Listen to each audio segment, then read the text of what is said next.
Welcome to the big and tall section on... No, not the big and tall section. I totally messed that up. It's all right. Let's get it. It's technically the big and tall section. There's two big guys in this building. Yeah. The biggest... We were talking about that earlier, how the big and tall section be showing you so much love. It's warm over here. Yes.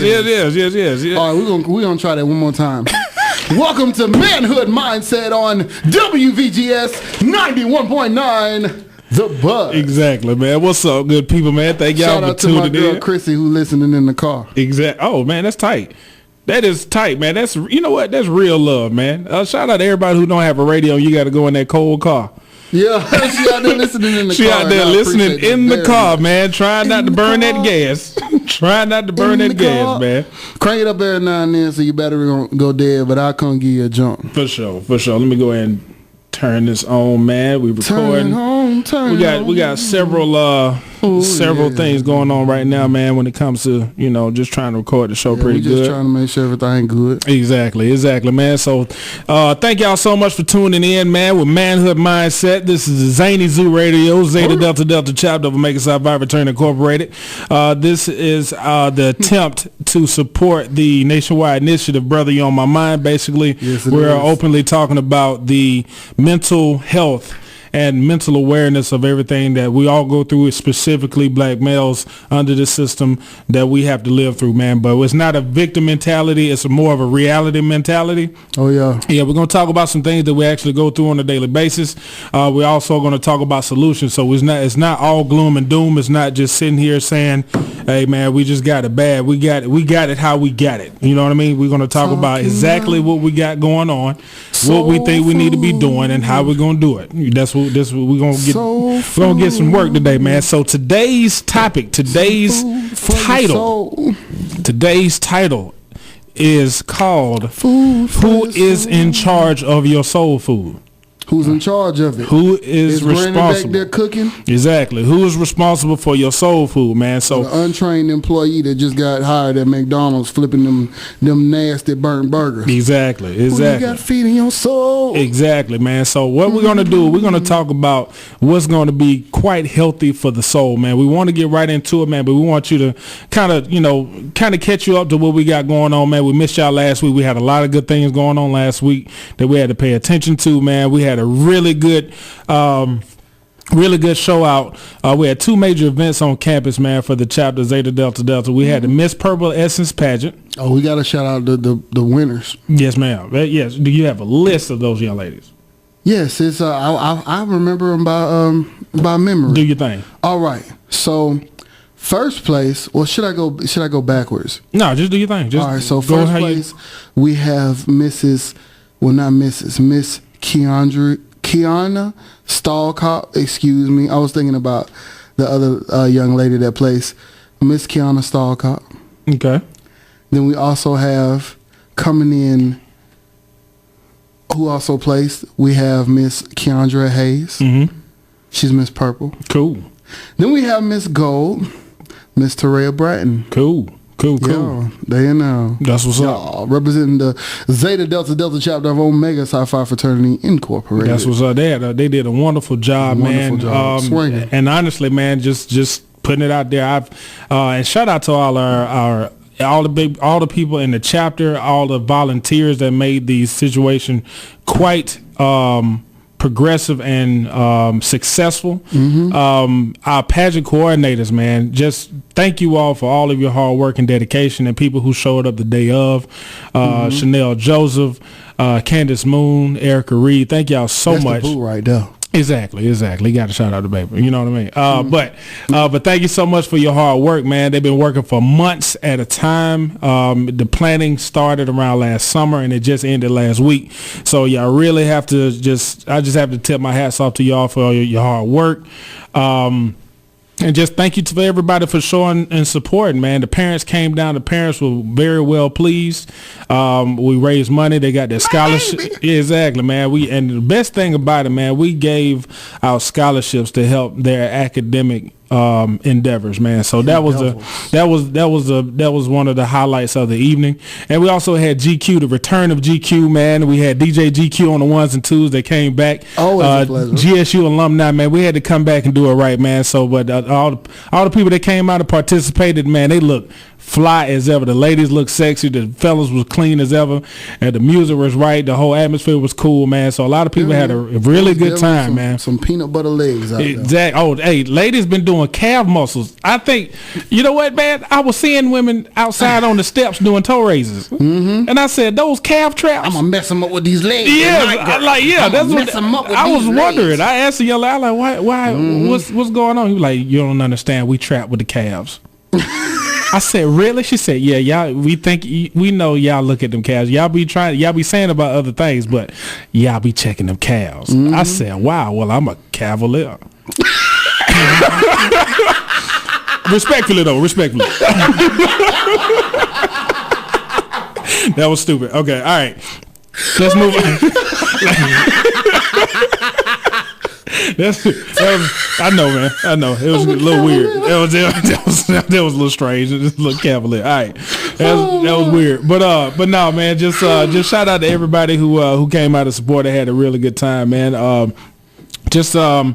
For the most part, what we're going to try to do this evening is we're going to talk about who's responsible for your soul food, man. And it's kind of interesting of how people identify what they call a soul. You know what I mean? That's a good question. That's a good question, man, because the word, all words are tools, man, and all words have a connection that we all have to, we're responsible for how that connection hits us. You know what I mean? Mm-hmm. So I was looking at a couple of videos today. I read some things on how people define the soul, and a lot of people look at the soul as your mind, your identity, and your emotions.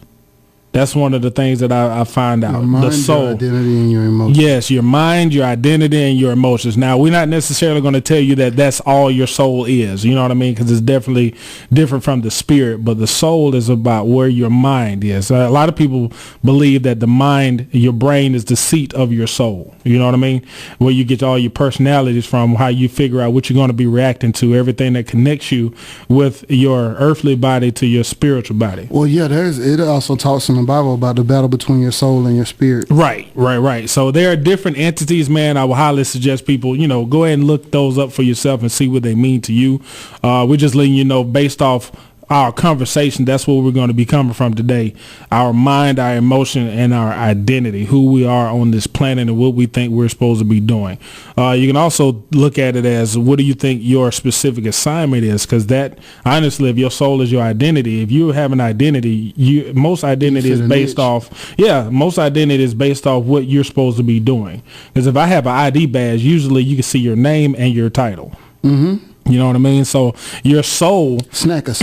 Exactly, man. Your soul is going to be very, very in tune to your assignment. And I think a lot of people need to at least explore that if they're still trying to find out what kind of soul they actually have.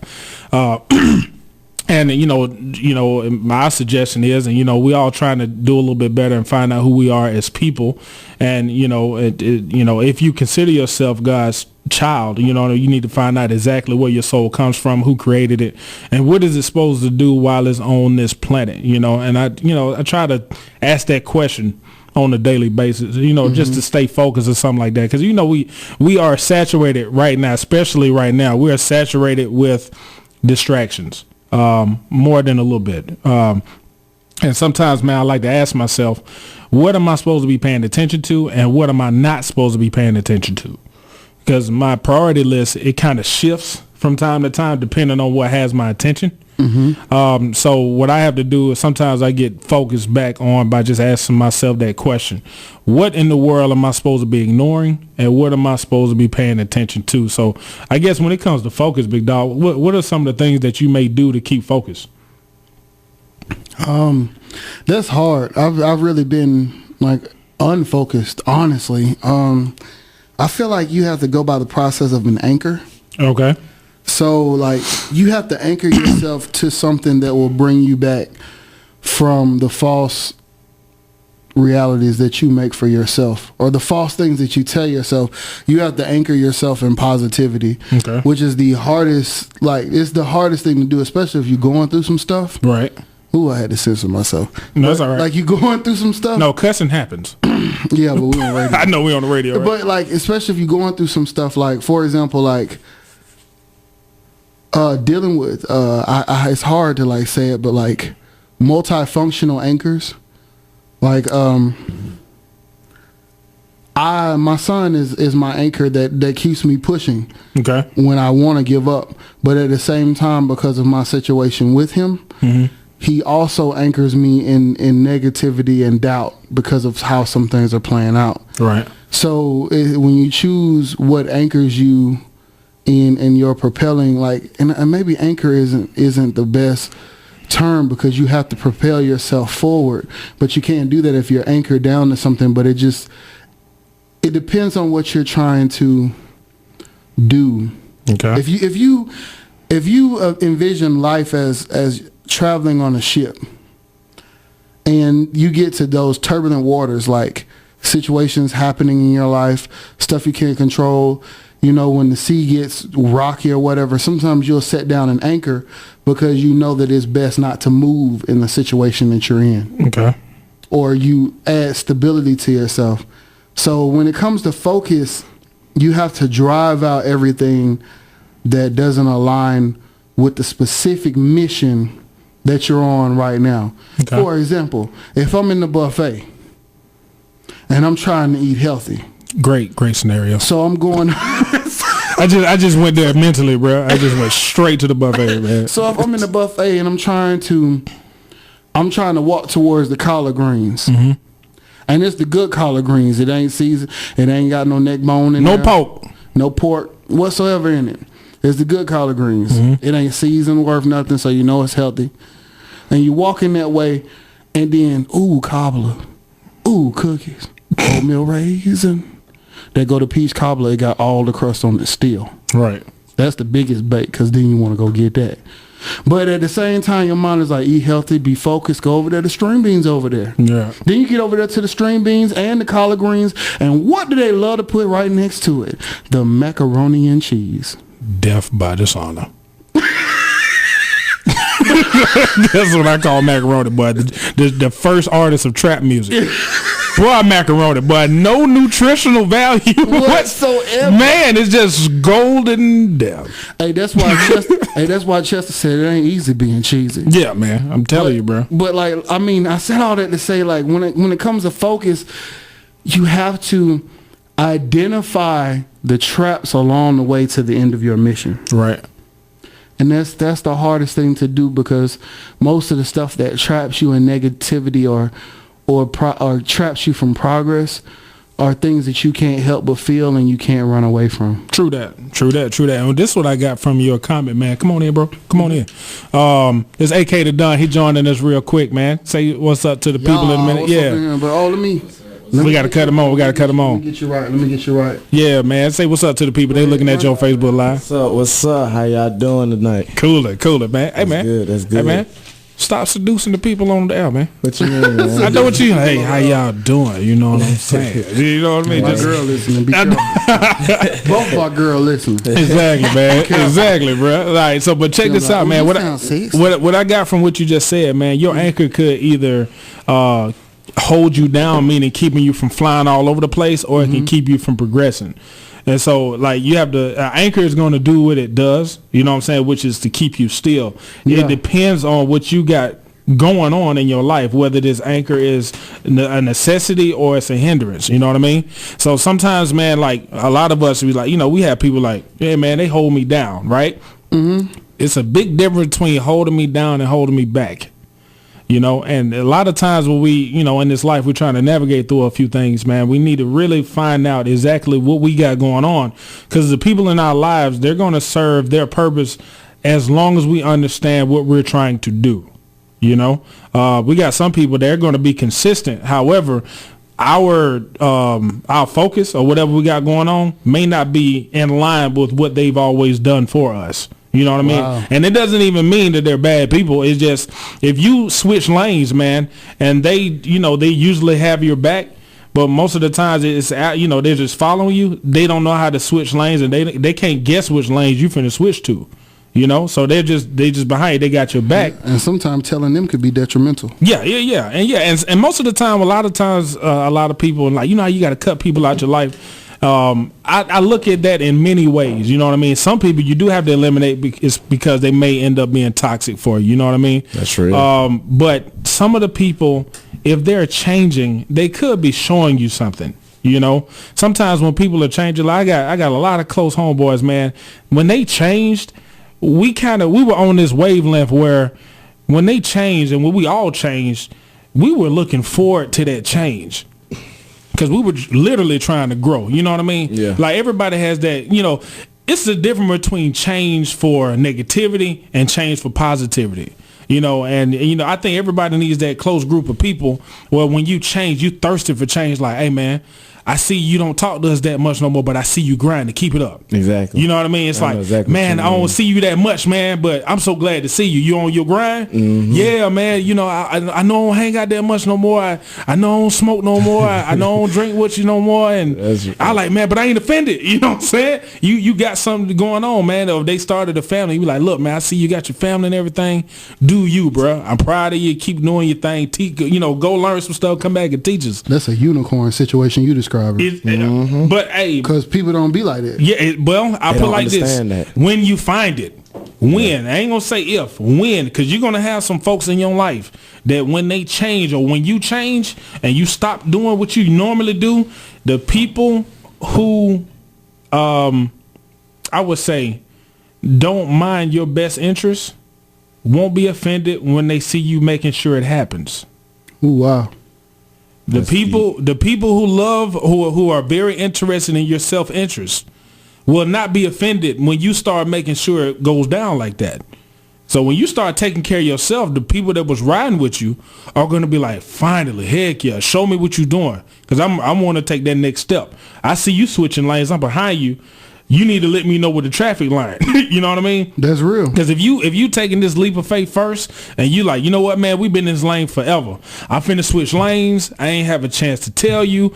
I didn't think I was supposed to tell you. That ain't my responsibility. I just know you've been my homeboy. We've been in the same lane for a long time. But I'm finna switch a lane on you.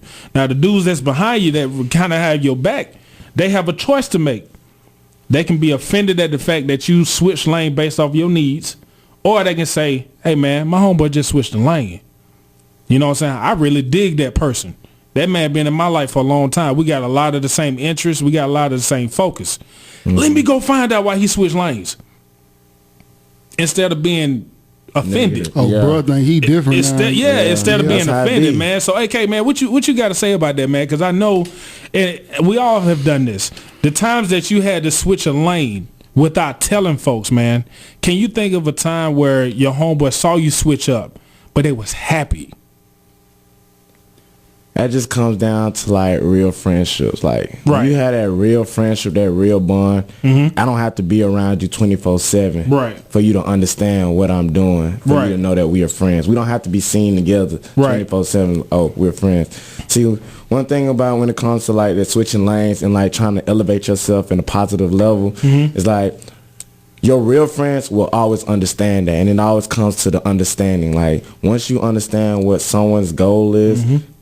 and what they're trying to obtain in life. Well, let me go back with this. It first starts off with who you hang with. Right. And who you call your friend. Because if you hang with certain types of people, mm-hmm. like they say, birds of a feather do flock together. Flock together. Yes, sir. So if I'm doing what I need to do and changing lanes to increase to a positive atmosphere around me, right, then the friends that I'm hanging with is going to enable me to do that. Yeah. That's first. They're going to enable me to change that lane for positive, for the better. Right. Because they're doing the same thing, and I see that. Right. Like one thing I learned, like when it comes to like people and humans, like it's monkey see, monkey do. Right. But sometimes we're not aware to that all the time. Okay. So it's like when it comes to something like that, it just makes you think like you really have to ask yourself who you hang with and ask yourself what you're trying to do, because what you're trying to do affects with who you hang with, and who you hang with affects with what you're trying to do. Because if you're trying to go somewhere in life, but you're hanging with people that's not going anywhere or not doing anything with you, not saying that they're like holding you down, because they could be positive, they can be like, I see what you're doing, although I'm not doing it, but I see what you're doing, and I salute you and keep it up. But at the same time, although they're not doing what you're doing, they're also doing something to help benefit them, and that's what y'all share in common. That's true. So that's what I look at when it comes to like changing lanes and who I associate myself with, because birds of a feather truly flock together. That's real, man. I think about that scenario where birds fly south for the winter, and trust me, I will butcher what I'm finna say, but let's check out the attempt, right? All right. When from what I've been told and what I've been exposed to, birds have a specific flight pattern, and so when they fly in that pattern because they basically share the load of the wind resistance, if I'm not mistaken, right? They do, right? So basically, what happens is they know for a fact, in order to make it down there together, some people are going to have to pick up the slack. Exactly. You can't have just one person out there that's trying to switch lanes for everybody, and everybody just waiting on him to make a decision. The pack that's going to make it, everybody's going to have to change. They're going to have to rotate. They're going to have to do something new. Yeah. They're going to have to go through adversity first. They got to do a whole bunch of things first. Exactly. And one of those things, man, I'm telling you, man, I know this is going to sound funny, man. We can learn a lot from animals, bro. Oh, most definitely. Animals ain't going to lie to you, man. Man, my pastor told me a long time ago, he said, man, we can talk about animals if we want to, man. All animals obey God. Oh, that's real. That's real. They do what they're supposed to. I was like, that's deep, and they taste magnificent. And I know that was bad to say. I know that was bad to say. But no, circle of life. Exactly, right? Exactly. But the thing is, man, when you start looking at the way they communicate without using words, some things are understood without having a commercial. You know what I mean? Yeah. And we're mammals too, bro. When we make moves, some things don't necessarily have to be explained to you folks. Exactly. Some things are understood. So sometimes when you flying south for the winter with your homeboys, man, and when you get out of formation, the other one just come up and do what he's supposed to do, bro. That right there, that's powerful. Exactly. That's powerful. It helps. And it enables us to know that, all right, if he can do it, I can too. Exactly. It's also you can also look at that same analogy that you just had in a different way. Right. Because the lead bird that takes all that wind resistance, before it's all over with, they fall back. Right. If you look at the V, the one that's in the front, right, when it's time to interchange, he flies up and falls back. And the bird that's in second position comes up. Right. Right. And they alternate between sides. One side is shorter than the other. Right. Yeah, I've seen that.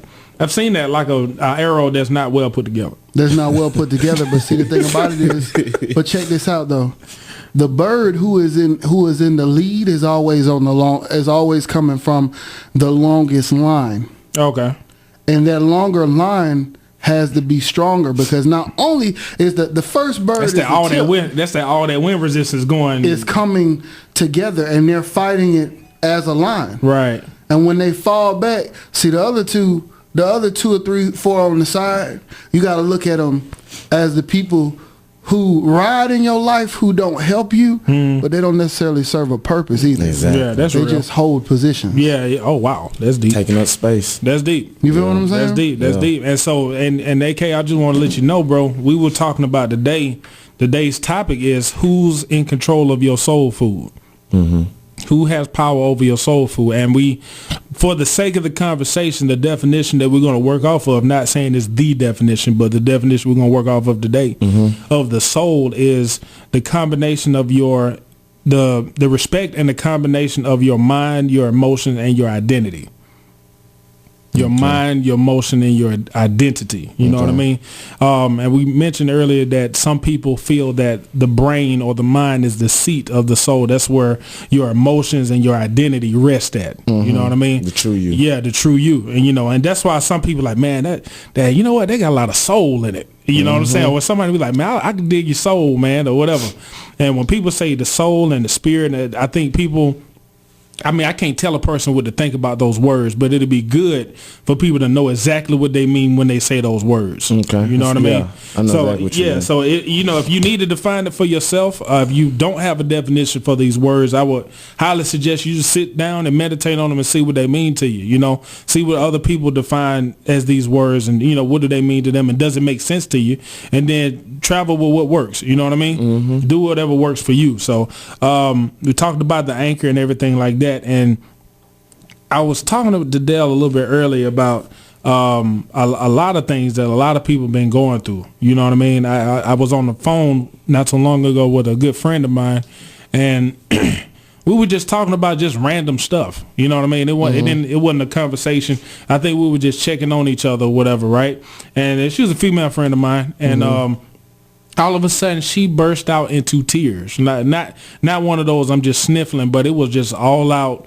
You can tell her shoulders was moving, crying, right? And it got to the point where she was apologizing.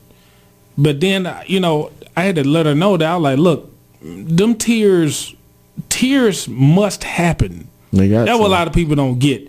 I think where we need to get at, we're going to have to do some crying in order for us to clear our eyesight.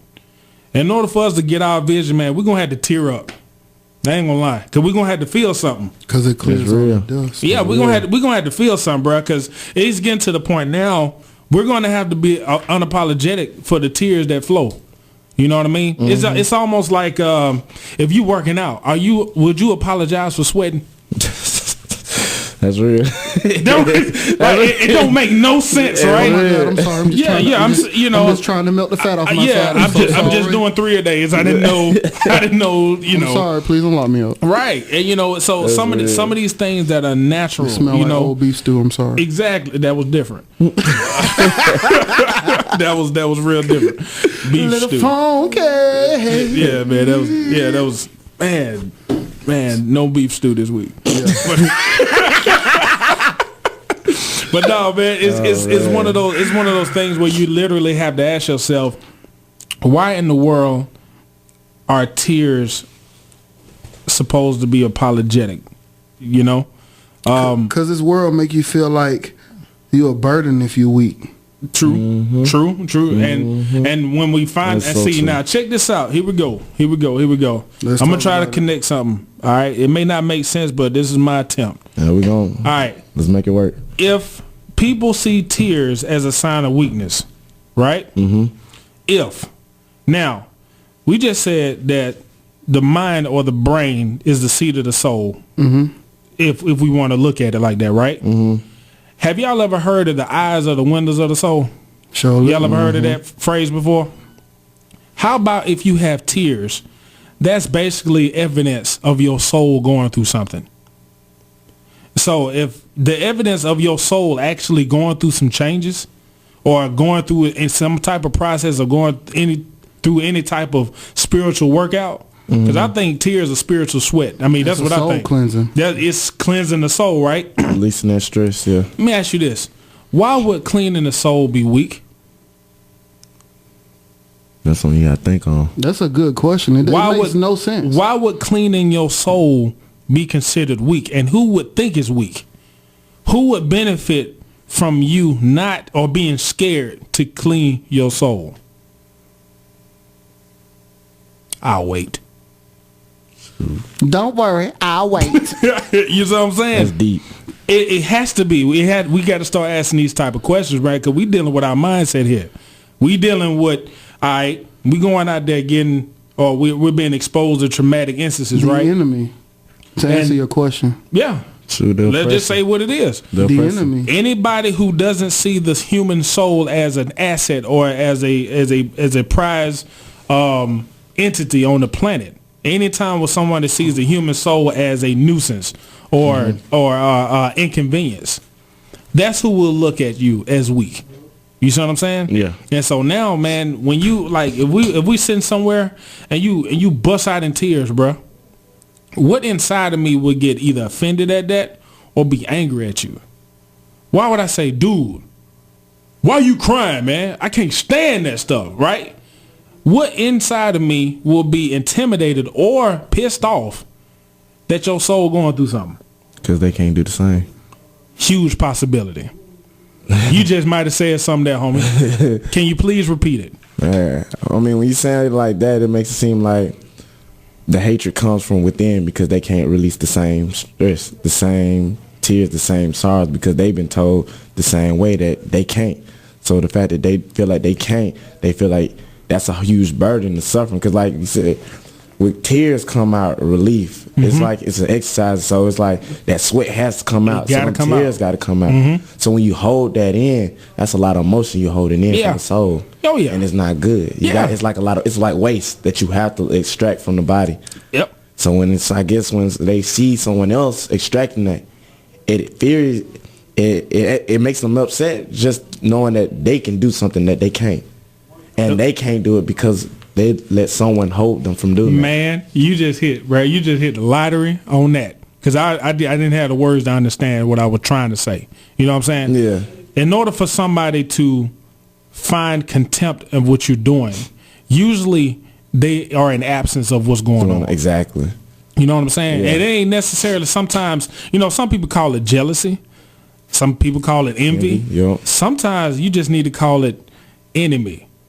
Yeah. They're just point blank period. Sometimes, some of the words we use to describe this type of stuff, it needs to be used to make sure we ain't confusing ourselves, bro. Because if anybody who is PO'd that you are exposing your soul, you just hit it on the head, bro. It's a huge possibility they ain't got one. Now, what happened to it, that needs to be questioned. Because I mean, let's be real. If we call ourselves spiritual people, bro, does everybody on this planet have a soul? You know what I'm saying? I feel like they do. I just feel like what people do is they start to neglect their soul. Right. So now check this out. If we under the assumption that everybody on this planet got a soul, right? And for some strange reason, let's think about. Let's go deep.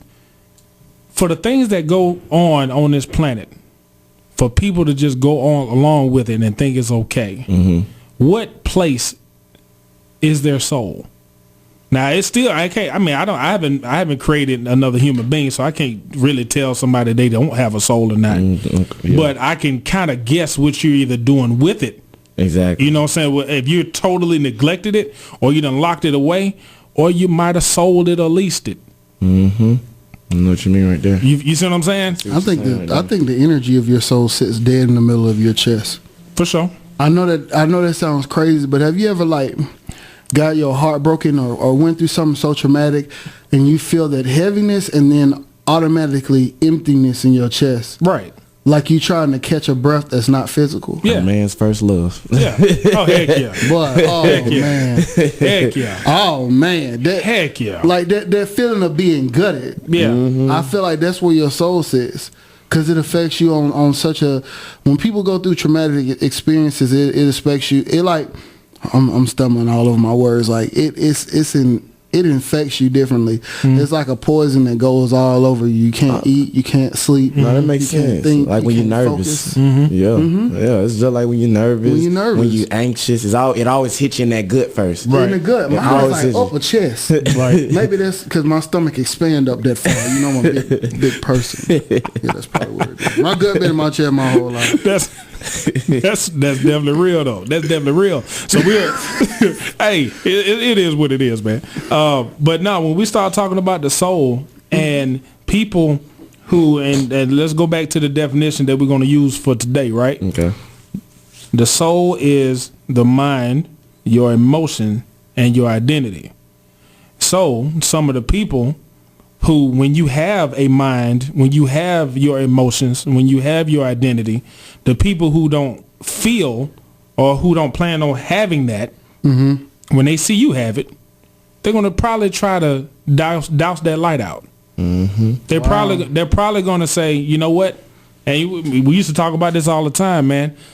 Ugly people hate mirrors. You know what they say? Misery love company. Yes, all of it. You know what I'm saying? So now we're talking about manhood mindset. We talk about what it means to be a man all the time. And in our society, man, ain't no telling what you've been told in your household. Oh, basically, really, I could sum it up. What's up?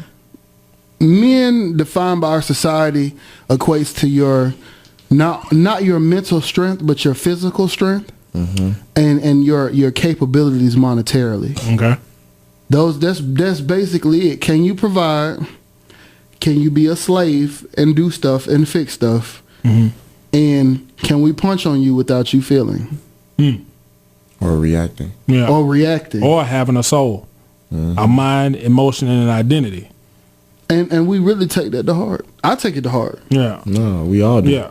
Yeah. Because you it's been pushed in you so deep that it's just like you sitting there, you crying with your girl, and you feel like, oh my gosh, she think I'm weak. She think less of me. I know she do. Because I'm breaking what I'm not supposed to do. Like that code. Yeah, that code. Like you're not supposed to cry. You're not supposed to. None of that. Not even with your partner. Not even with your helpmeet. Yeah.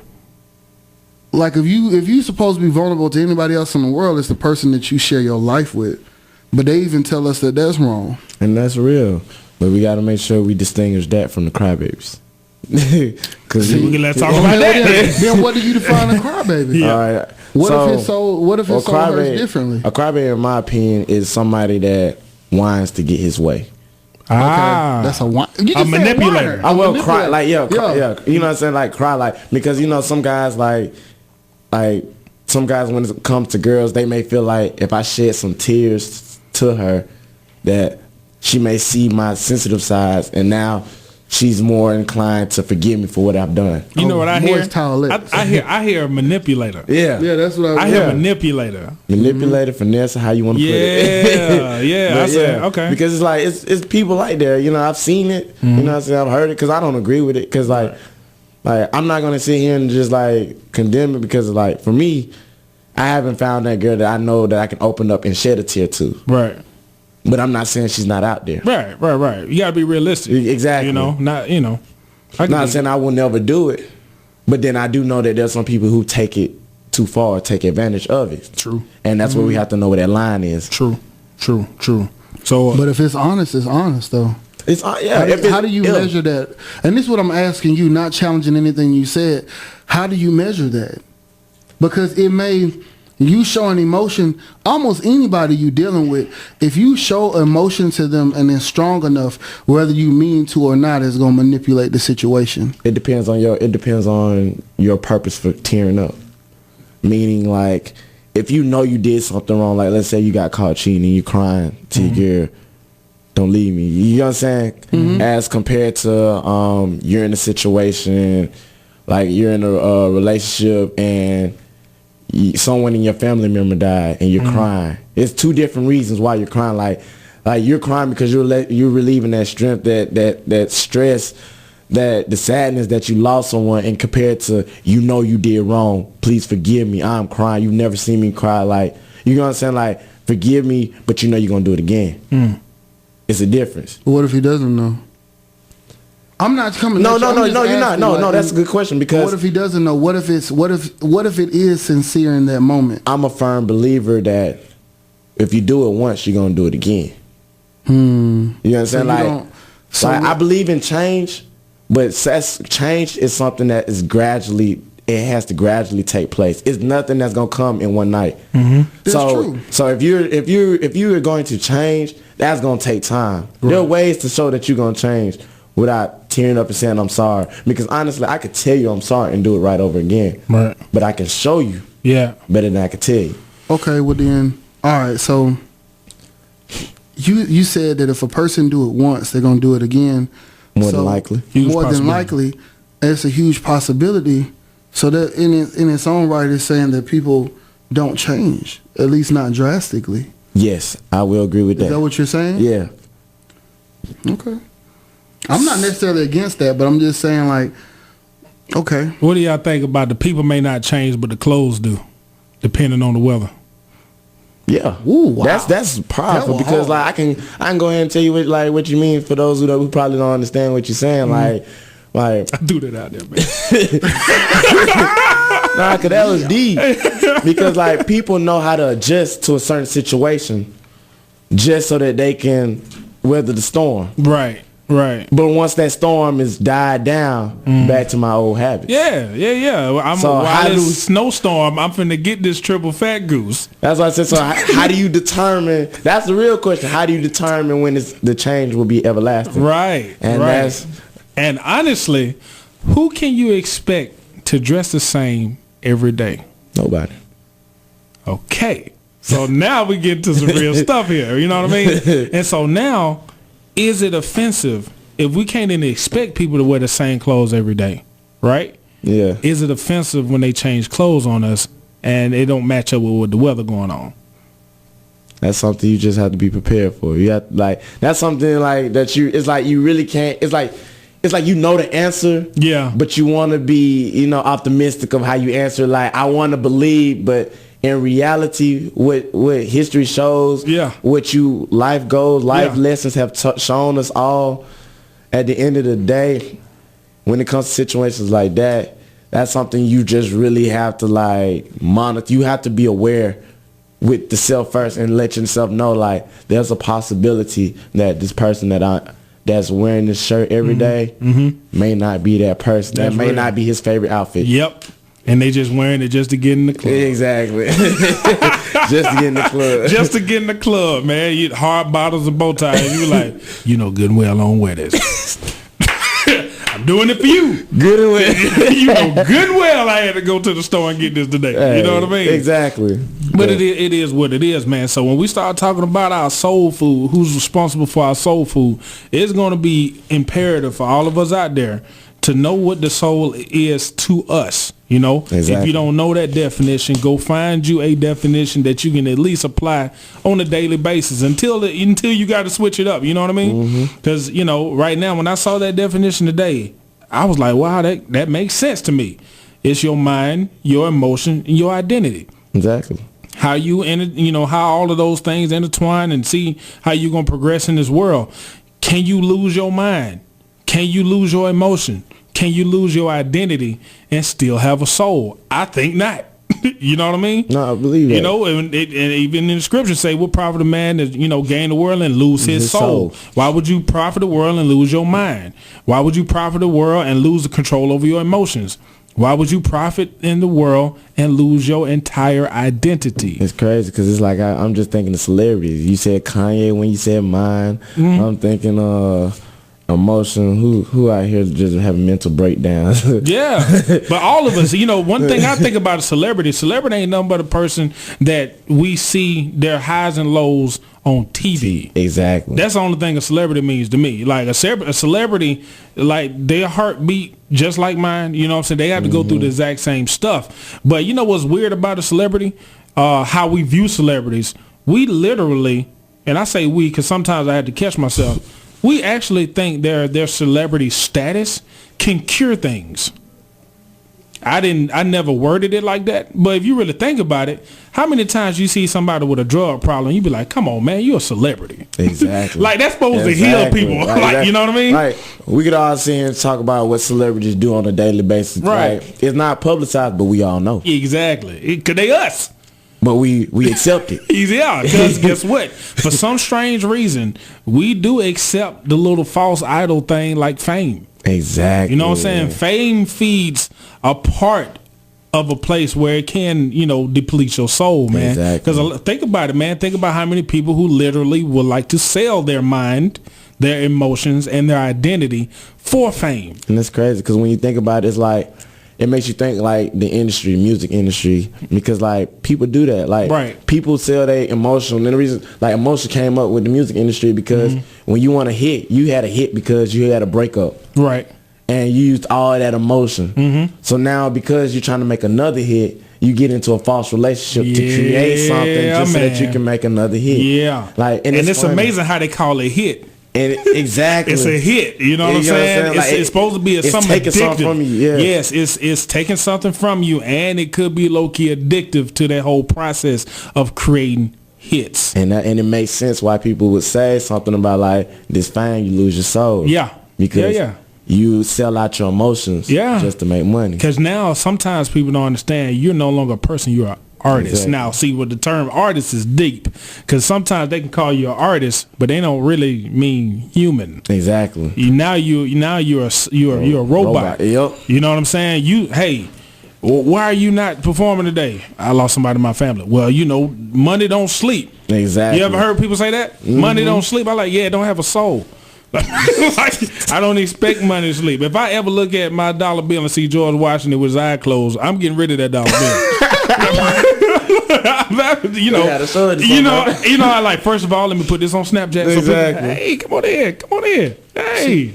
She gotta go down. Oh, she gotta go down. Oh, okay. Hey. Yeah, she gotta. Yeah, that was our queen. Oh, that's what's up. And you have Little Caesar, sir. I agree with what you're doing. He has 6 boxes of Little Caesar's pizza. Oh, come on that's in. like the best professor in the world. Yeah, come on in. Tell the people who you are. Yeah, we have a special guest. Yes, ma'am. Yes, ma'am. You can talk in this one. Go ahead. Okay. Yeah. Hey, everybody. Well, I'm supposed to say my name. Yeah, your name. Okay. Yes. Your name, who you are, what you represent. Okay. Clear. My name is Kiana Stockup, and I am a junior multimedia film and production major and theater minor, hailing from the Atlanta, Georgia. Okay. I have the pleasure of representing the extraordinary brothers of the Zeta Delta Delta chapter of Omega Psi Phi Fraternity Incorporated. You can tell she's been practicing for months. She can't even get out of character. She can't. And tell everybody. You say you from the what high school you went to? Southwest DeKalb.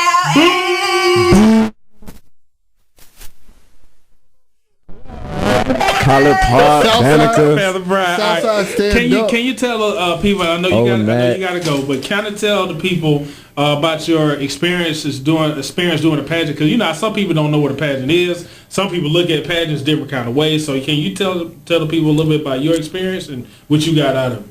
Okay. I had a wonderful experience. I met 6 new girls because I already knew one. Shout out to my pageant sisters. Love y'all. Yep. It was really a great experience. I learned a lot because when I first started, I had so much low self-esteem that I didn't love myself. But out of this process, I learned how to love myself. I had more confidence, made new friends. And one of my favorite moments is when you, Big Chris, came and talked to us, because a lot of things you said really stuck with me, and I really do appreciate the things you told us. Oh, that's what's up. I know you gonna cry. I'm gonna cry with you. We just talked about tears. Hey, turn up. Don't be afraid to share. You remember some of the stuff? I'm not trying to quiz you, but how did if you don't remember what was said, how did it make you feel? One of the things that I remember you saying was, don't let society tell you what your purpose is. Your society shouldn't tell you what your purpose is on this planet. It only tells you what your it doesn't tell you anything, but don't let society tell you any different than what your true purpose is on this planet. Right. Not this country, this planet. Right. That sound like him too. That's right. I had to think about it. I had to bring in the Big Chris character out of me. I was like, wait a minute. It sounded a lot more philosophical. See, I can't even talk. Man, it's all right. I can't say philosophical. Oh, there you go. I've been practicing for years. Philosophical. That word usually come out in cursive. I don't know why, but it does. It kind of makes me come out in cursive. It does. It was like philosophical. Yep. Exactly. Slovakia. But we really appreciate you coming by and visiting everyone. You got any shout outs? You want to shout out Ma Dukes or anybody? Okay. Besides my pageant sisters, I already gave y'all a shout out. Love y'all. Want to shout out my dance team, Diversion Dance Team. Okay. Want to shout out my mom. Want to shout out Chris and Aaron. Also want to give a big shout out to my best friend Carlton Taylor. He's in Florida right now for his internship. And that's pretty much all. That's what's up. Thank you so much for coming by. Yeah, I give it up for one more time, ladies and gentlemen. Thank you so much. Enjoy your Our queen. You. Appreciate it. All right, man. So that was tight. That was nice, man. That was nice. But yeah, I remember one time we went to the pageant practice and we were just talking about what everybody wants other people to be. You know what I mean? Mm-hmm. And I saw that they had greatness in them, but it was so much stuff that they believed, and I was just telling them, you are going to be responsible for the lies you choose to believe. Exactly. And everything that everybody told you, don't get me wrong, it was wrong. It's to the point where somebody tried to destroy you all your life. Yes, it hurt. No, it wasn't fair. However, you got power. If you sit here and believe all them lies that have been told all these years, and you choose to believe them now, that's your responsibility. Especially after you accepted after you know the truth. After you know the truth. You know what I'm saying? If people weren't there when you were created, they can't tell you what you're supposed to do when you're here. If they were not there when your mind and your emotions and your identity was given to you, they can't tell you how much it's worth. They really just cannot, man. So we got to really make sure that we know who is responsible for our soul food. And who we give power over our soul food. You know what I mean? Mm-hmm. The person that can feed your soul is probably the person that knows exactly what your soul needs. You know what I mean? And so even if you don't identify, with any type of, spiritual background or whatever, I mean, one thing that kind of helps me on a daily basis is if I have a creator, I didn't create myself. I'm pretty sure I came from somewhere. And I was given some type of assignment. And anytime that I know that if something feels natural, something feels right, something feels, purposeful, I know I just feel like I'm in line with what I'm supposed to be doing. And that feeds my soul.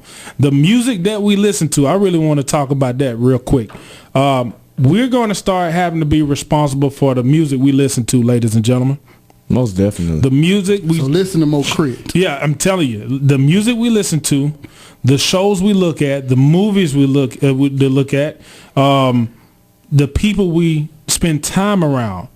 We're going to have to start being responsible for the people who have access to our minds, our emotions, and our identity.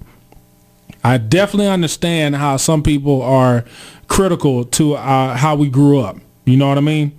Yeah. But, and not going to lie to you, some people, depending on what they're going through in this world, some of them can switch lanes on you and go right off the highway. You know what I'm saying? And literally leave you out to dry. You know what I mean?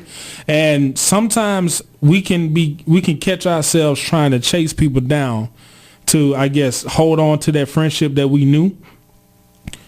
However, you are responsible for understanding that you now have to chase this person.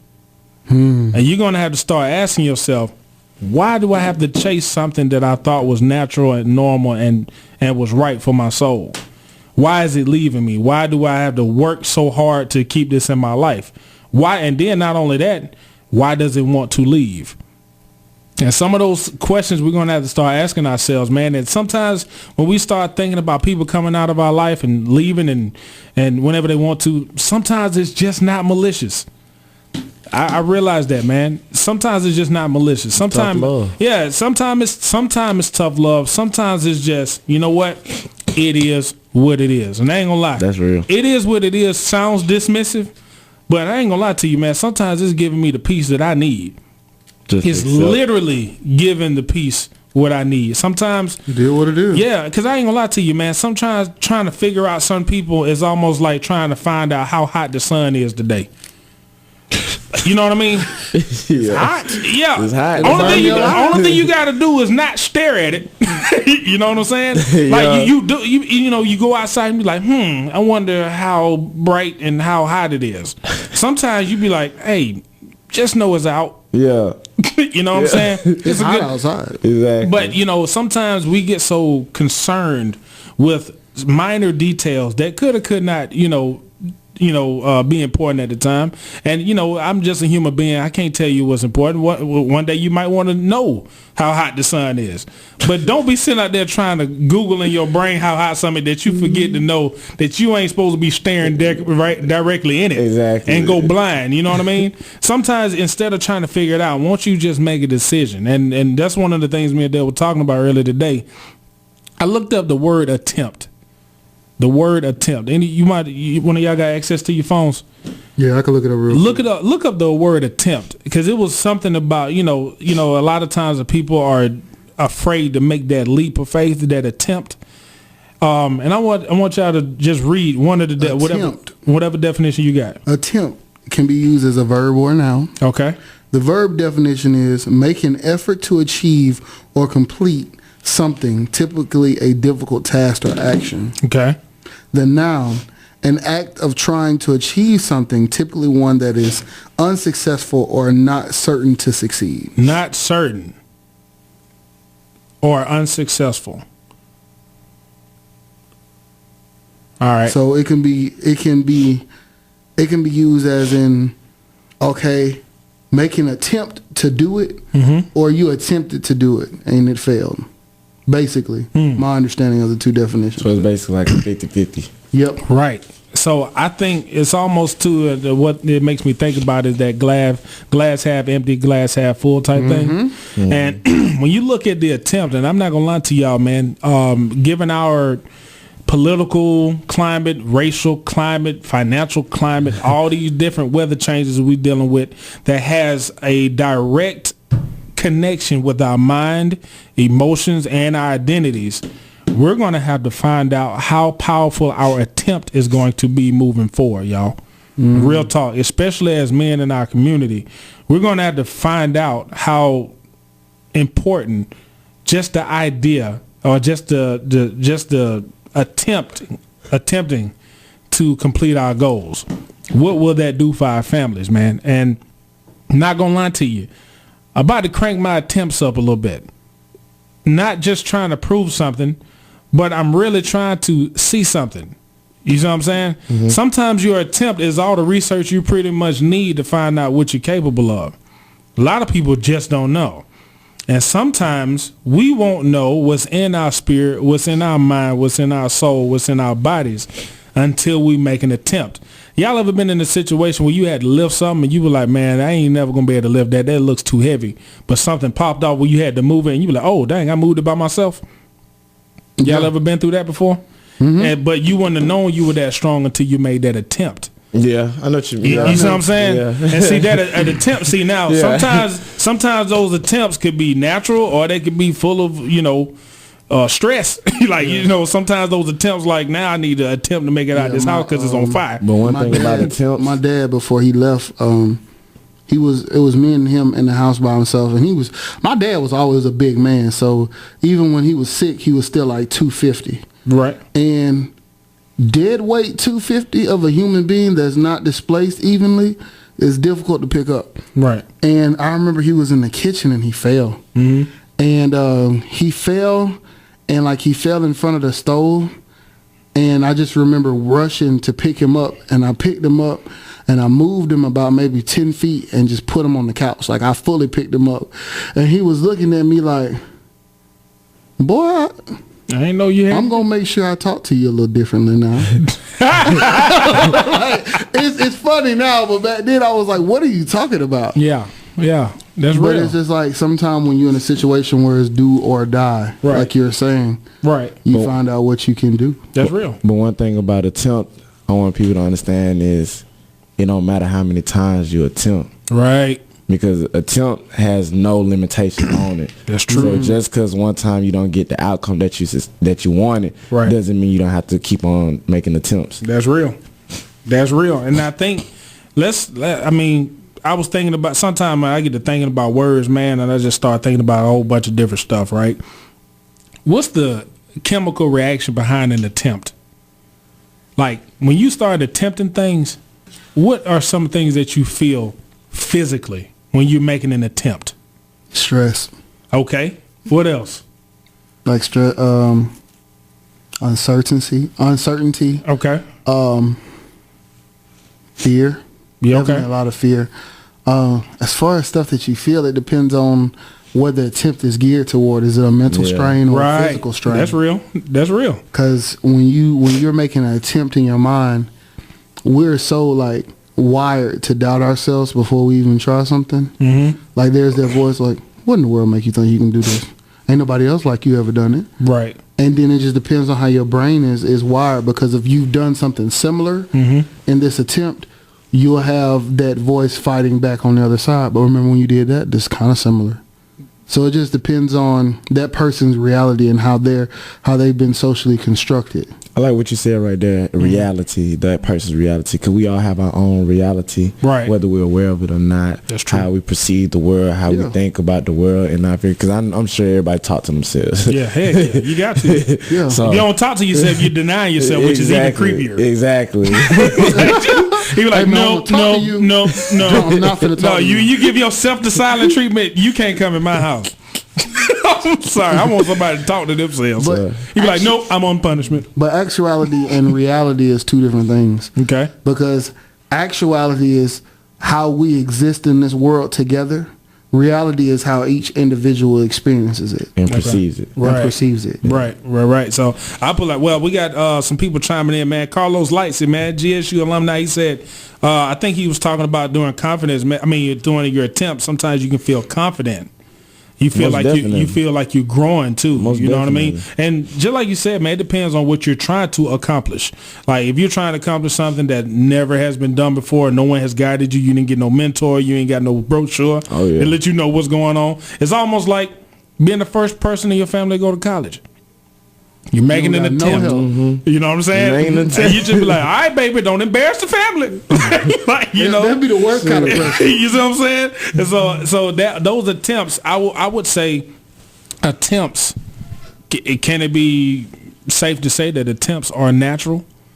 Most definitely. Or from nature? We make attempts every day when we don't realize Period. That. So now, when we get out of bed, that's an attempt. And I ain't gonna lie to you, man. If attempts are natural or a part of nature, attempts ain't democratic. Now, what do I mean by that? And usually, sometimes everybody can vote on what you do. You see what I'm saying? And so now, sometimes what it helps me out, man, I look at the weather, man. I look at what God has created for all of us, and most of the stuff that we don't have control over. I think it's freedom in lack of control sometimes, man. Because when you're in control of everything, you cannot rest at all. You cannot rest, bruh. And so sometimes when I look up, I just go outside and just look at the trees and the sky. Sometimes, man, I just like, man, I know exactly what you mean. And I look, and man, when we have natural like disasters and tsunamis and hurricanes and stuff, and I like, dang, them tornadoes did not take a survey.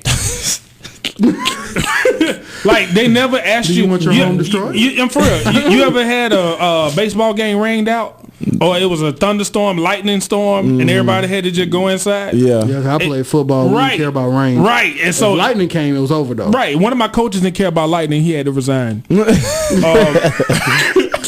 was kind of awkward, bro. Like, his lightning coach, he was like, look. That means you got to be energetic. And we like, no, man, we need parents to move in. we need parents to come in and save the children, bro. We was out there in the middle of lightning. All right. I've forgiven them, I think. Who knows? All right, here we go.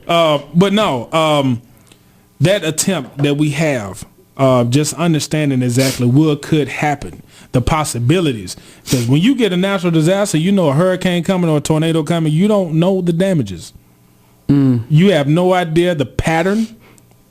And I ain't gonna lie to you, sometimes your attempts could be natural. Like I won't say the word disasters because it's negative, but it could be forces of nature. If you just make an attempt, I like that. Ain't no telling what you can affect. You know what I'm saying? Forces of nature. Yeah, man. Your attempt could be a force of nature. And that's what a lot of people don't understand, man, because we're attached to this earth, man. We under this gravitational pull. We may not have control, but we can cause an effect on certain things just about how we think. Just our, man, y'all heard of the butterfly effect or the ripple effect. It only take one ripple to change the whole course of a lot of things, right? Just by you saying, you know what, I'm going to try today.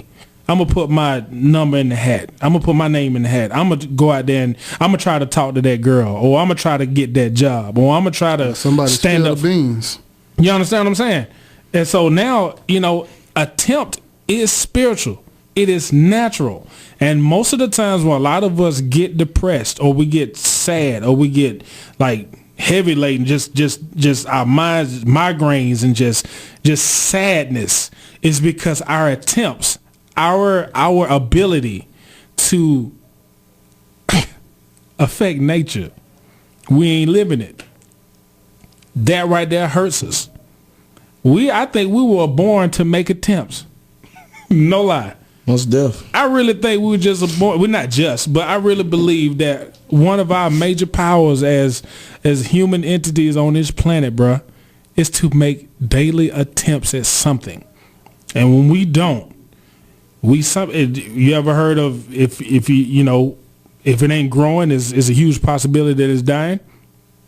Attempts foster growth. When you make an attempt, you have a possibility of growth. And when you stop attempting, bruh, sometimes we stop living. And when you stop living, I know a lot of people, I don't know a lot of people, but I've heard a lot of people say that they've seen The Walking Dead. You see people just walking every day with no life in them. Their bodies are still active. Their bodies are still alive, but they're not necessarily living. Been there. You know what I'm saying? We all have. It's getting to the, it's got to the point where we've all gone, we've gone through the motion. Because that's all we've known and that's all we've been taught. You know what I mean? Look at most of us right now who been told that if we don't do a certain thing or wear a certain thing or go to a certain school or have a certain degree or have a certain job, have a certain amount of money, how many of us have been told that we are not going to make it? I have. Or we're not worth it, or things of that nature, man. And so sometimes, man, some people can suck the life out of you, or just destroy your soul, your mind, your emotion, and your identity, to the point where they can control your attempts. You see what I'm saying? We got Dave, man. What's up, Dave? This is one of my mentors, man. He said you can't control everything, but you can control your actions and attitudes. Your growth is based on both. So your action and your attitudes, honestly, they affect what kind of attempts that you have. That's just being real. And so most of us that we got going on right now, if we look at our last political situation, right? We look at all the things that's going around. A lot of people are feeling helpless. A lot of people are. A lot of people are feeling frustrated. A lot of people are feeling like, hey, we thought something was supposed to go out one way, especially with our voting scenario, and it didn't come out, and it looks like we may not have a democracy. Some people say, man, I thought we had a democracy. We ain't get it. You know what I'm saying? So what are we really doing? You know what I mean? What you want to say? Real quick, my lady Chrissy, she chimed in, and she said attempts are based on faith. Yes. Most definitely. Yes, that's true. Most definitely. Because you just said it. It was based off things that are not certain or were previously unsuccessful. So it was a leap of faith. Substance of things hoped for, evidence of things not seen. You basically make an attempt. You make an attempt is a part of having faith. And faith without works is dead. So if you can't even attempt, which is a part of your faith, how can you live? You can't. So, we say all that to say this. Is there a life without attempts? No. And I'm not, I don't want to tell that to nobody. It's something. Cause we play with words around here. You know what I'm saying? So that's the reason why when we use words and we have conversations and we use titles. Rocco was on to something. You know what I'm saying? Yeah. That wordplay? Mm-hmm. Bruh, wordplay is very important. Words have meanings have connections have people on the other end. And if we don't understand what we saying, man, we're going to be missing out on a lot of stuff. Because a lot of people, let's be real, man, a lot of people use words, man, don't know what they saying. That's real. They just saying stuff. You ever had a person that just say stuff and you be like, what you mean? They be like, what you talking about? T.I. Hey, man. Indubitably. Indubitably.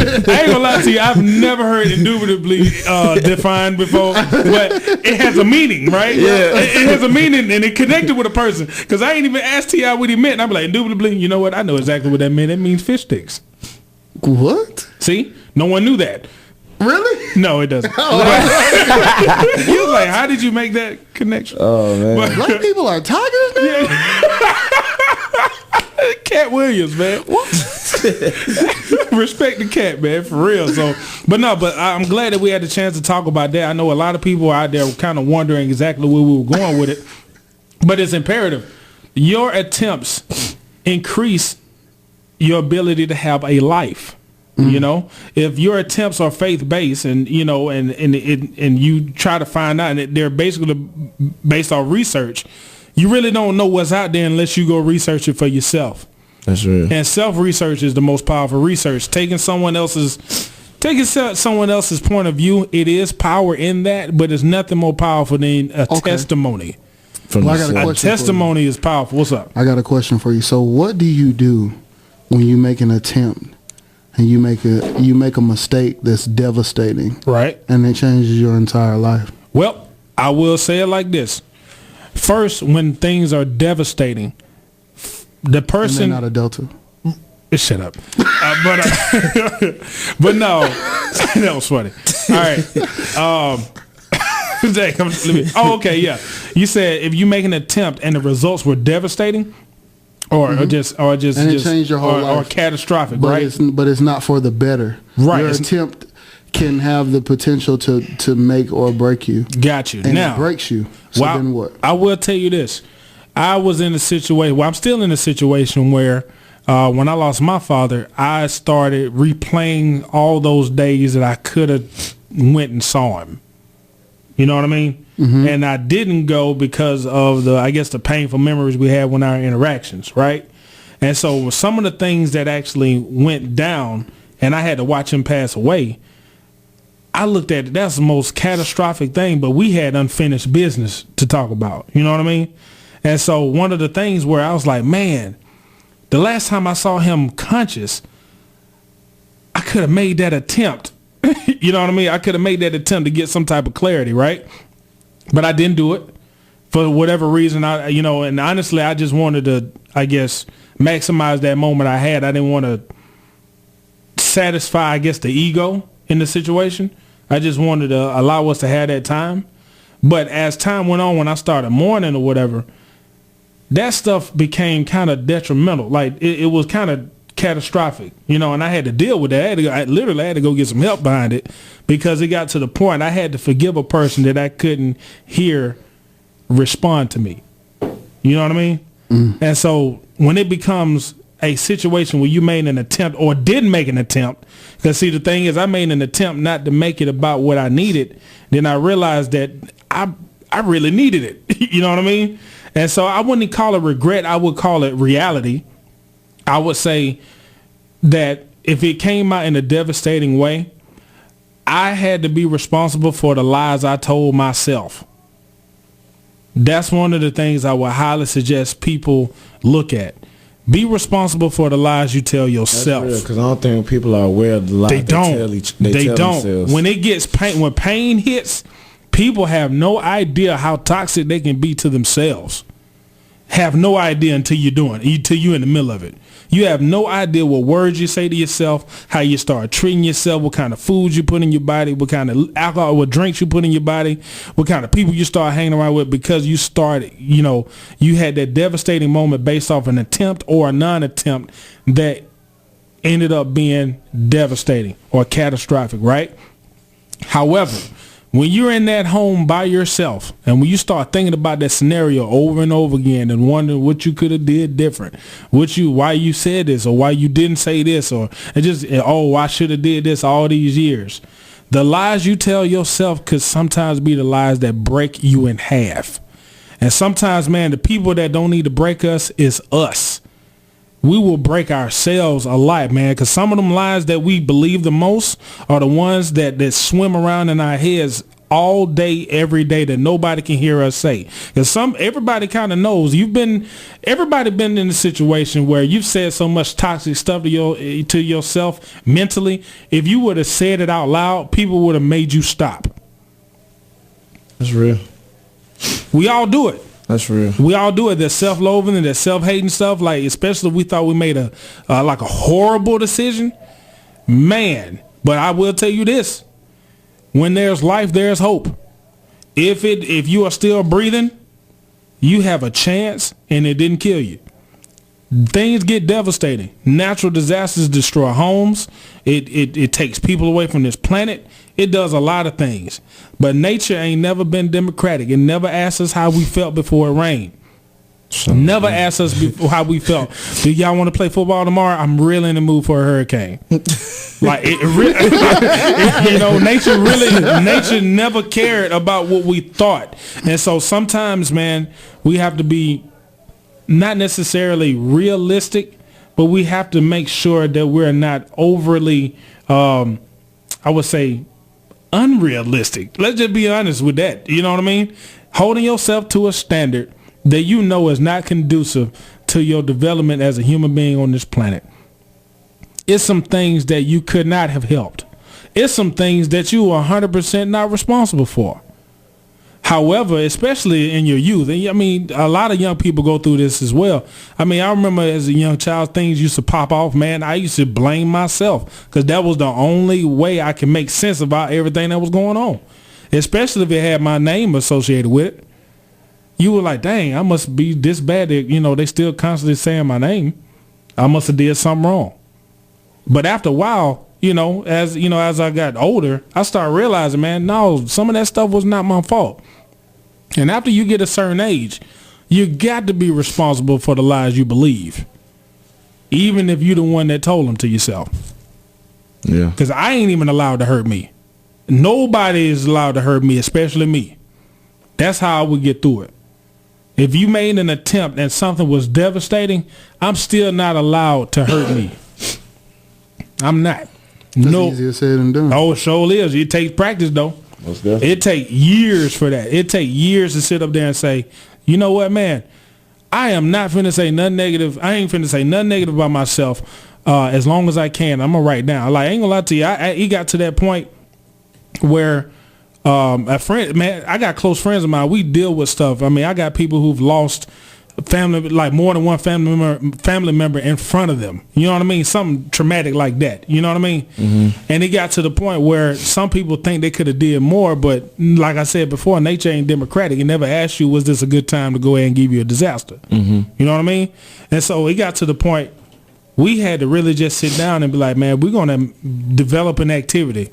How long can we go without saying something negative about ourselves? And let's see if we can beat our score. Every time we say something negative, we're gonna write down the date and the time, and we had to walk around with a piece of paper and a pen, and every time we even thought it or said it, because it got to the point it was so toxic, we were saying it. I ain't nobody. So I ain't gonna be nothing. I'm broke. I'm this, I'm that, this, that, and other. But you got to understand, if you start hearing that stuff for years and years and years, you're gonna start repeating the lyrics of a song you can't even stand. But if you hear it long enough, it becomes your song. That's real. It becomes your song. Yeah. A lot of people know. A lot of people know lyrics. Yeah, that bad. Hey, that last verse on Bad and Bougie. Exactly. I hated it. Initially, that was not my song. Now I go to Pandora and search it. Case in point. You know what I mean? And no shade. Back to the bone. Yes. Ugh. Yeah. You like? Yeah. I first heard it, I was like, this is the worst. I ain't gonna lie to you, man. It was when I said, hold up, was that a bar? You know how you get 16 bars and he was just like, yeah. And I was like, that one don't count. That one don't count. You better have 16 bars before agreeing with what's going on. He basically agreed with the song for his first line. No shade. No, he did. He like, yes. Bad to the bone. I like, that's not a lyric. Bad to the bone. Ooh. Yeah. Might be out top, but with music nowadays. Wait. Those are some nursery rhyme rappers, man. Well, I went from hating his verse to just knowing his verse. Yeah. Just now. Yeah, but I ain't gonna lie to you. It got to the point that verse actually made me chuckle. When I'm in the band, I ain't gonna lie to you, I was in the band mood one time, I was like, yeah. I was just like, I'm gonna have a good day now. That's just how it is. All right, we got David. David just chimed in. He said, most don't realize we talk to ourselves more than anyone else. What we say affects subconsciously. Our brains receive those words like computers. Receive like computers receive keystrokes. It's so important to protect ours. Let me make sure. He said Control Alt Delete. Yep. It's so important to control to protect ourselves. Eye gates and ear gates. Bad enough we self-impose negative. We have to deflect all the negative around us as well. So basically all of those things that we got ears, eyes, nose, all of our senses, all of those things that key into our emotions and our senses, right? Our sensory, our sensitivity system, everything that has access to us, our ability to touch, all of that stuff has access to our soul, our mind, our emotions, and our identity. You know what I mean? Mm-hmm. And some of the stuff that we say to ourselves, man, is some of the worst stuff we've ever heard of in our lives.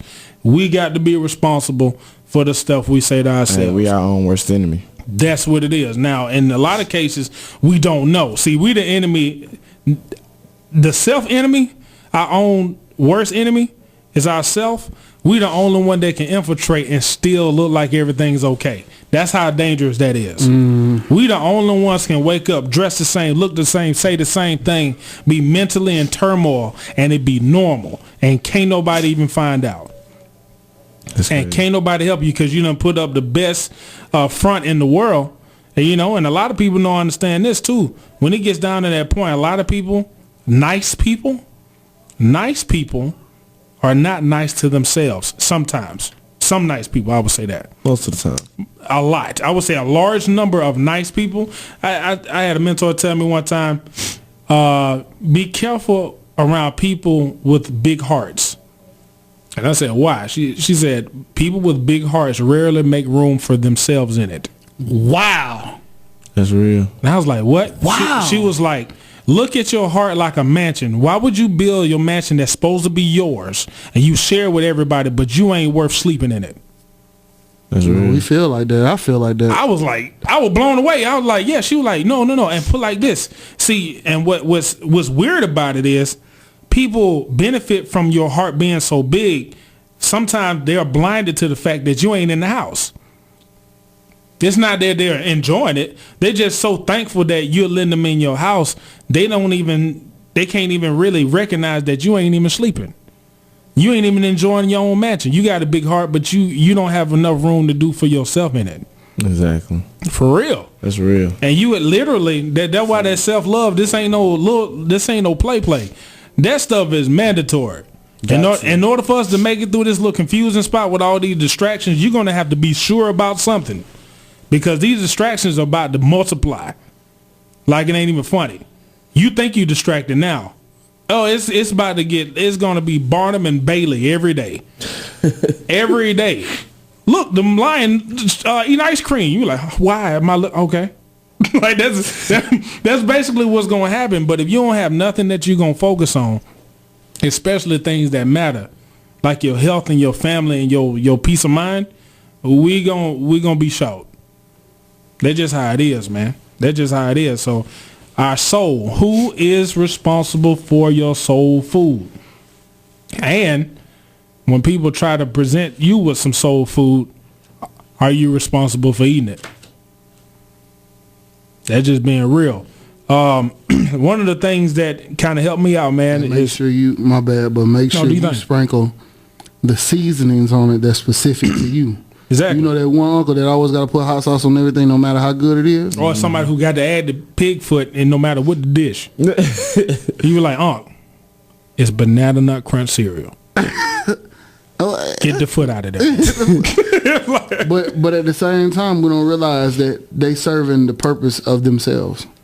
Right. They making sure that they straight. Right. So when you get that soul food, make sure that you customize it so it nourishes you the most. True that, man. So, I mean, that's what we got to do.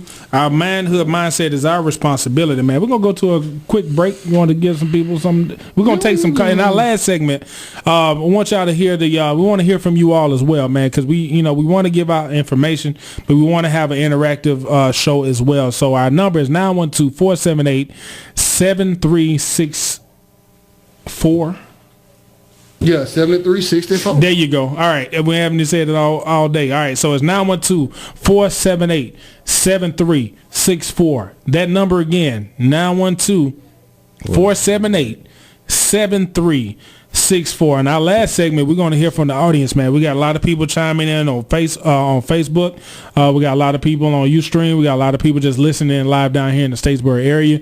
912-478-7364. We Zany Zoo Radio, man. This is Manhood Mindset. Dale from Riverdale, shall you take us away? Yes. This has been a segment of Manhood Mindset on WVGS 91.9 The Buzz. We're going to a short break. Chance, everybody's something to go along with our message. Everybody. We'll see you in a few. Let's get it.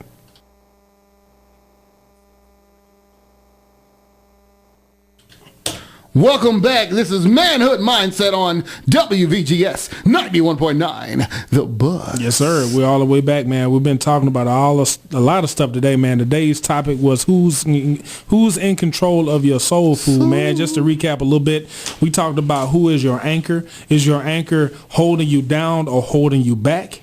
All right, we talked about, birds of a feather flock together and making sure that the birds in your flock, man, they are pulling their weight as well. Talk about tears have their purpose. Tears are evidence that you actually have a soul and is going through a process. So people who are offended that you having tears, you got to be careful to make sure what they have done with their soul to make them so offended that you have one. All right. The connection to the people who might have sold their soul or whatever. But we talked about effort, man, the chemistry behind making an attempt.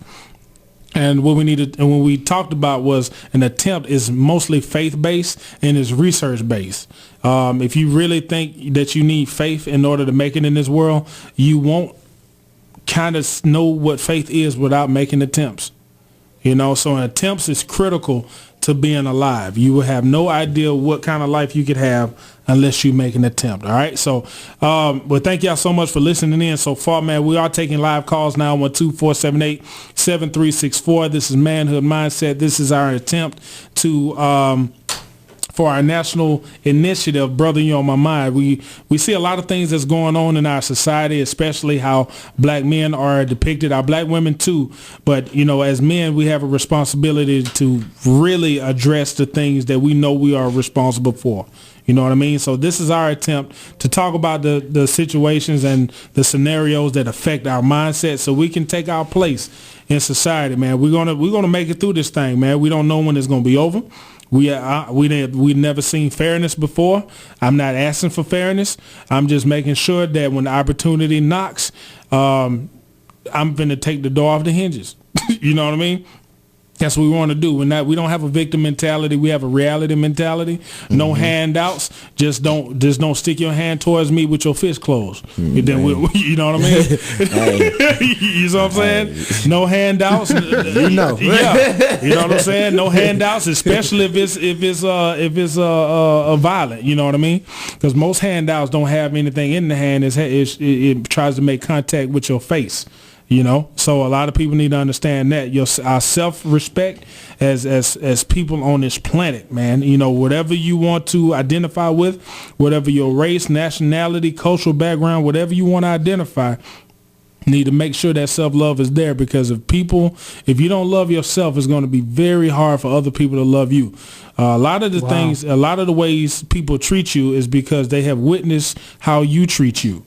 Some of the times when people don't respect you is because they've witnessed you not respect yourself. So most of the times, man, I realized a long time ago, in order for people to know how to treat you, you have to teach them. You have to teach them. After a while, we keep going on this planet, and we be like, man, this person disrespect me, that person disrespect me. Man, start giving out tutoring sessions on how to treat AK the Don. How to treat Big Chris, how to treat Dale from Riverdale. Yeah. Oh, it looks like y'all don't know how to treat me. Let me show y'all something. Everybody pull out a pen and paper. I'm for real. Because we get to that point now, we can't assume intelligence or ignorance. We can't assume none of that. Because we're seeing stuff now, all of these human systems that we done put a lot of faith in, I think it's to the point now. That's the reason we were talking last time we was on the show. I know all this turmoil that's going on in the world. For some strange reason, I feel a complete calm. That's real. I really don't, and I can't explain it. And honestly, maybe I can't explain it because it don't need to be explained. You know what I mean? And so most of us, we see people flipping out. We see people mad and irate, and they have every right to be mad and irate. But the people that's calm in this storm, you have a right to be calm too. Oh, yeah. You have a right to preserve your energy. That's what a lot of people don't understand. When people are upset, you don't have to do monkey see, monkey do. You can respect the fact that they're upset, but they need to respect the fact that, hey, man, I'm on a 20-second. I'm on a 2-minute timeout right now. I'm chilling. I just got back from the battlefield. Y'all upset, go and fight. Do what you need to do. I'm resting. Resting is a part of warfare, ladies and gentlemen, especially spiritual warfare. You can't be mad at everything all the time, all day, every day, and expect to put your best foot forward out there on this planet. You will need your rest. Some of these distractions must be ignored in order for you to roll with this thing, man. So we got a caller coming in, man. This is Manhood Mindset. We're going to transfer this in a minute, but we are responsible for the things that we believe, man. What you think about that, bro? Man, How you doing? like you said, sums it up. Sometimes we have to understand some things. It is what it is, but at the same time, we have to, like I always say when I'm on the show, it always starts with self first. Yes, sir. Like, Got a caller.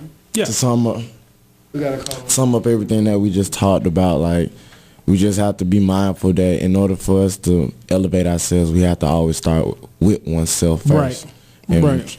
like, we can't always dwell in the past of the mistakes or the attempts that we make, but we have to learn from them so that the next attempt that we make can be the one that we're looking for. Gotcha. We got a phone call coming in. Are we still recording them? Yes, we are. Cool.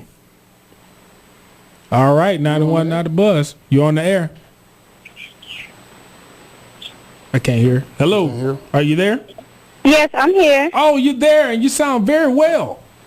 My name is Chrissy. I just wanted to call and let you guys know that I really enjoyed your segment today, and I want to remind everybody who's listening that we already have all the weapons we need to fight the enemy. God has given us love, and it's our greatest superpower. Oh, wow. So go out and spread love every day. Love to yourself and love to everyone you see. Chrissy, thank you so much for calling in. Now, before we leave, we try to make sure that we all are responsible for the words we use. So we're going to ask you to define what love means to you before you leave. Okay, love means to me the act of caring for yourself and other people. Caring. Like going the extra mile. That's what love is. Okay, so you think, in your opinion, we have all the weapons that we need in order to care and go the extra miles for ourselves and the people that we love, or everybody?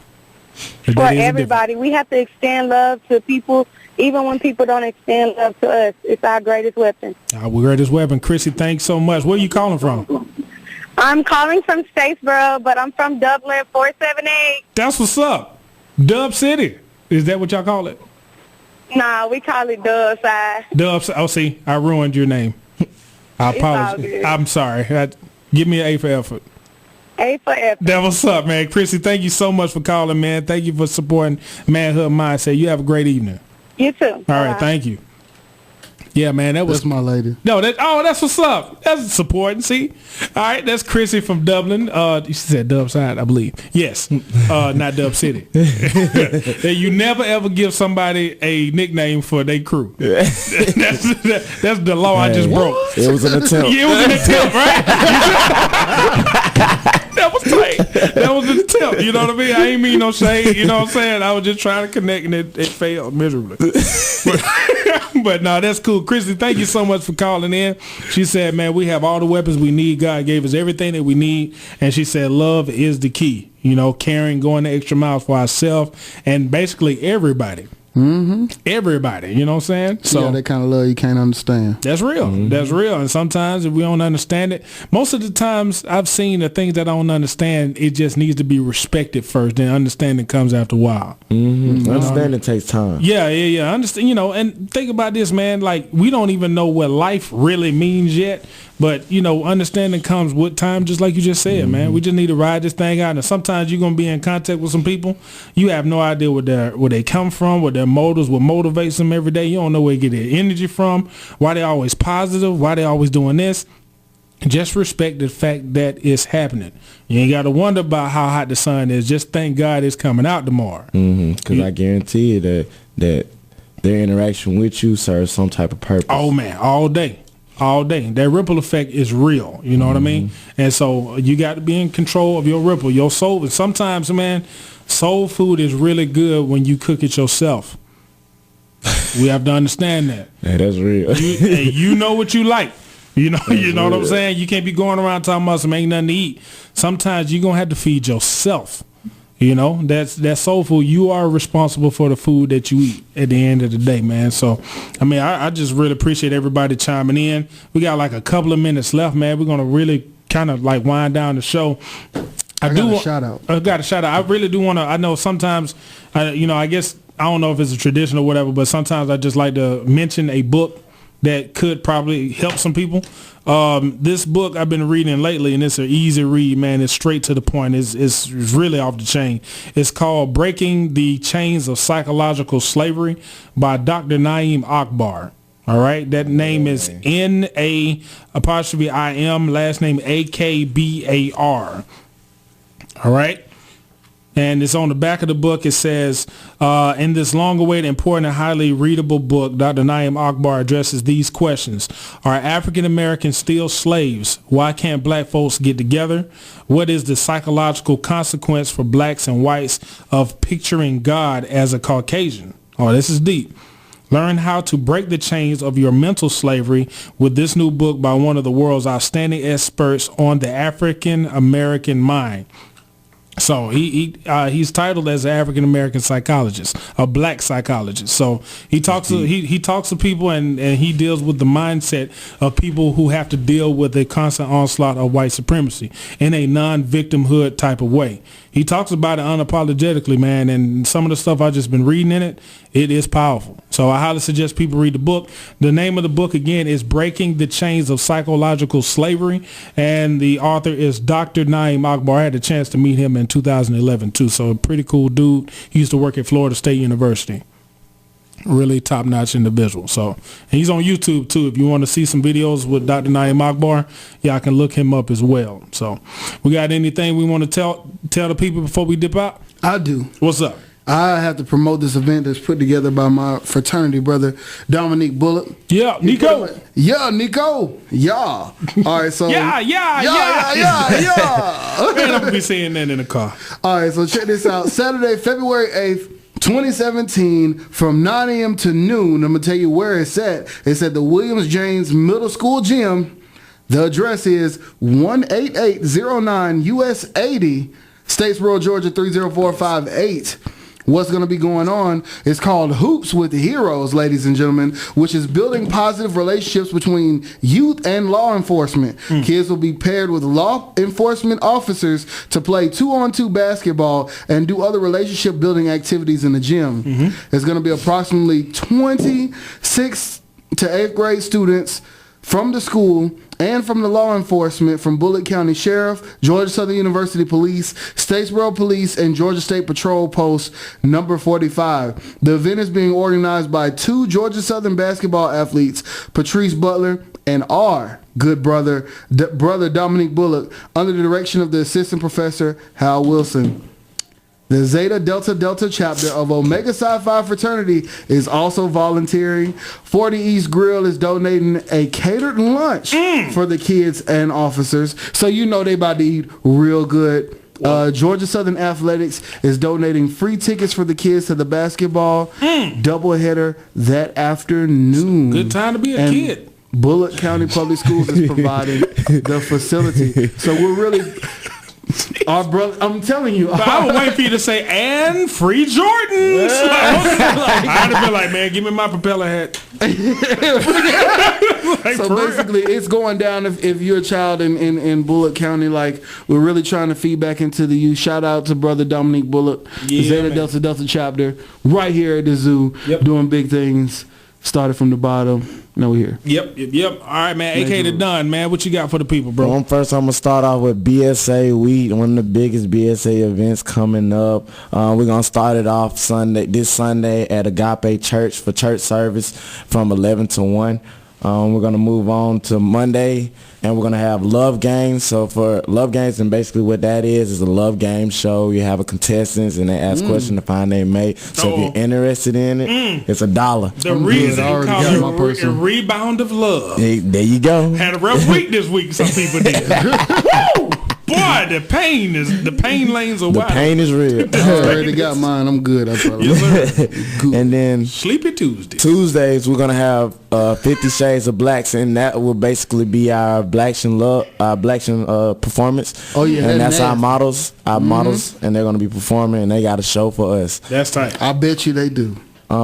Wednesday we're gonna actually have an event called Poetic Justice with our very own Chris Pugh over here hosting. For sure. Make sure y'all come out if you want to release some stress, want to speak your mind. Yes. Hey, this is the show for you. We'll be in the Union Theater. Smiles and cries. Y'all better get ready. Thursday, Do the Right Thing. We're going to have a keynote speaker hosted by the school, and BSA will be supporting it, and we hope to see all you there. Friday, we're at New Jack City. We'll have our community service, and the moment you've all been waiting for. Saturday, February 25th, we'll be having our annual gala, one of the biggest events, valet parking, $3, big movie, and a full-course meal, a movie and a show. We're giving you the whole 9 yards with the performance, with our keynote speaker from one of the founders of the First 500. Yes. So, hey, we bringing it real. We're giving you culture. We're giving you entertainment. We're giving you BET at Georgia Southern, so be there. Why does God love us so much? So this is something you don't want to miss. And for my other side organization, Language of Lingerie, Visage, shout out to y'all. We have our event coming up this Friday, not this Friday, but next week Friday on the 24th. Hey, ladies in lingerie. That's all I have to say. Union Ballroom. Man, I can be there. I can see people making sure they camera phone lens all clear. You're like, I hate fuzzy pictures. Let me make sure this is right. baby, you going to what? You're not going to that. If you want to get close, just bring a recorder. Yeah, pretty much. And then you know how to do is no shame. You're like, yes, I'm supposed to get in the front. These are for the people. Just say that's your daughter up there. This is for the people. This is for the people that couldn't make it. So these for my homeboys. Yeah, man. So zoom in. Exactly, man. So hey, but ladies and gentlemen, thank y'all so much for tuning in. Hopefully y'all got some help, man. Like with my manhood mindset, what we try to do is we're just three individuals just trying to talk about the things that matter. We try to eliminate distractions as much as humanly possible, and we try to talk about our attempts to make ourselves better and therefore making the world better. Hopefully our conversations with each other can help help the masses. If you can hear this radio station, if you're recording it, please share it with people that you think will benefit. Thank you all so much for following us and supporting the show. We're Manhood Mindset. If you go on YouTube, it's actually under my channel. It's under Christopher Pugh, mchristopherpugh@gmail.com, or you can just go to YouTube and type in Manhood Mindset. We have all of our old segments saved to YouTube, but we're going to be eventually moving to SoundCloud and all of that good stuff, man. So make sure you go there, download it. Make sure you send it out to anybody you think would benefit. It is child friendly, man. So if you got some kids that are still thinking about some things that's going on in this world, they are not too young to be lied to. So why are they too young to be told the truth? You know what I mean? So at least this is our attempt. We don't know everything, but we know what we know. So at least if they can benefit from what we're talking about, share it to a young person. Listen to the radio show in front of them. Y'all have a conversation. Write it down and see what that child understands about what they just heard. Don't just sit there and say, did you like it? And they say, yeah, and then you just let them go eat candy and go to bed. Have a conversation. Ask that child, what did you get from the show? What did they say that you agreed about? What did you disagree about? What are some of the things that you see at school that you need help with? We're going to get some help. We're going to get this work done. This stuff ain't leaving. You know what I'm saying? Work ain't gonna leave, man. There's a benefit of having work to do. So we appreciate everybody following us. Do y'all want to tell people how to follow you on social media? We need to do that. You can follow me on Snapchat, or you can follow me. You can follow me on all of the other medium, from Facebook to Instagram to Snapchat. It's all either at Executive Dale or it's just Executive Dale, EXECUTIVEDALE, no spaces.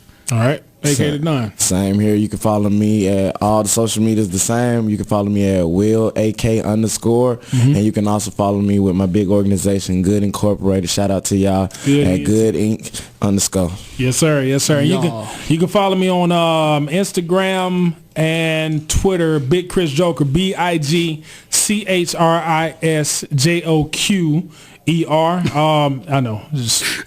I'm lame, man. I'm lame and I like it. On Facebook, man, just first name, last name, Christopher Pugh. Last name is spelled PUGH. What else? I'm on Snap. I don't hardly use Snapchat, man, but I'll snap like a chicken Caesar salad. I don't know. I'm lame on that too. Like I don't really do that, man. I seen that. That was amazing. I can't believe she did that. Oh no, it's amazing. That was because Jesus, God is everywhere. Jesus walked, God saves, and that's just what we're gonna do. One thing I do want y'all to talk. Want y'all to look up, man. Start looking up different terms of us in history. Y'all start looking up the etymology and the history behind the word Negro.